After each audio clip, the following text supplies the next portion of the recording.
Salam olahraga, apa kabar teman-teman semua, semoga dalam keadaan sehat. Mengenai dari laga malam hari ini, saya akan membahas sekitar ada 6 dari Liga Champions dan laga lainnya. Mengenai dari laga kemarin malam itu masuk ya, memang sangat luar biasa untuk laga kemarin. Di laga ini saya membahas pertandingan Tottenham Hotspur menghadapi Villarreal. Terlihat di laga ini Tottenham dengan formasi 4-3-3, sedangkan Villarreal dengan formasi 4-4-2.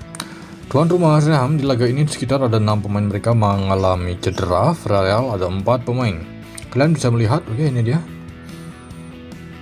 Oke, tidak lagi menggunakan zona grup, yaitu menggunakan zona klasemen ya.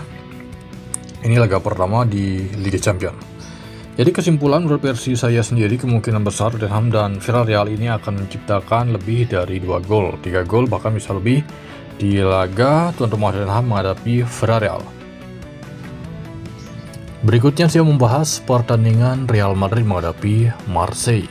Terlihat di laga ini Real Madrid dengan formasi 4-2-3-1, sedangkan Marseille dengan formasi yang sama. Aubameyang akan adu ketajaman dengan Kylian Mbappe.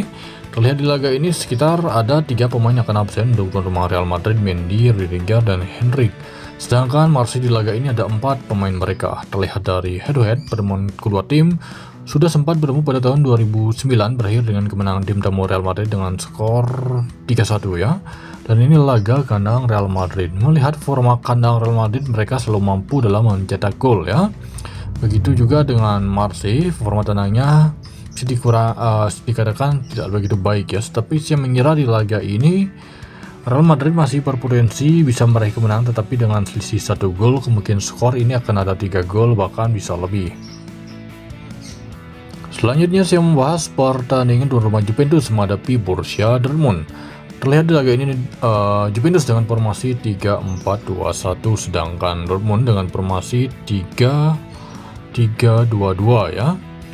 Terlihat tuan rumah Juventus 2 pemain mereka mengalami cedera, sedangkan Borussia Dortmund ini ada sekitar 9 pemain ya, 9 pemain yang akan absen. Dimana di laga terakhir Juventus meraih kemenangan menghadapi Inter dengan skor 4-3. Dortmund laga terakhir 2-0 menghadapi Denham. Head-to-head terakhir pada bulan 8 berakhir dengan kemenangan tim tamu Juventus dengan skor 2-1.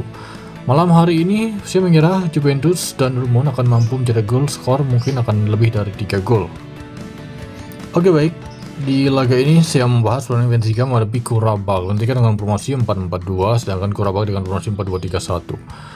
Tuan rumah Benfica diakini akan bisa memenangkan laga menghadapi Qarabag. Dan sedikit melihat dari lineup pemain, sudah pastikan ada 5 pemain akan absen dan tuan rumah Benfica Qarabag yaitu 2 pemain saja. Oke, kita lihat, dan ini perubahan pertama. Tidak menutup kemungkinan Benfica akan lebih meraih kemenangan itu lebih dari selisih 1 gol ya. Minimal 2 gol bahkan bisa lebih. Oke, baik. Selanjutnya saya membahas pertandingan PSV Eindhoven menghadapi Real Unioniski ya, perwakilan dari Liga Belgia menghadapi PSV Eindhoven perwakilan dari divisi Belanda ya. PSV tuan rumah diprediksi menggunakan formasi 4-3-3, sedangkan untuk tim tamu Real Unioniski dengan formasi 3 back. Kemudian ada 4 pemain sejajar, 1 gelandang serang dan 2 striker ya. Tuan rumah PSV 3 pemain mereka akan absen, sedangkan Unioniski ada 2 pemain saja. Oke, untuk laga ini kemungkinan besar nampaknya akan cukup alot untuk kedua tim dalam forma mencetak gol. Tidak menutup kemungkinan laga ini akan kurang dari 3 gol, maksimal 2 gol saja untuk laga PSV menghadapi Real Unioniski. Di laga lainnya kita membahas pertandingan tuan rumah Athletic Bilbao menghadapi Arsenal.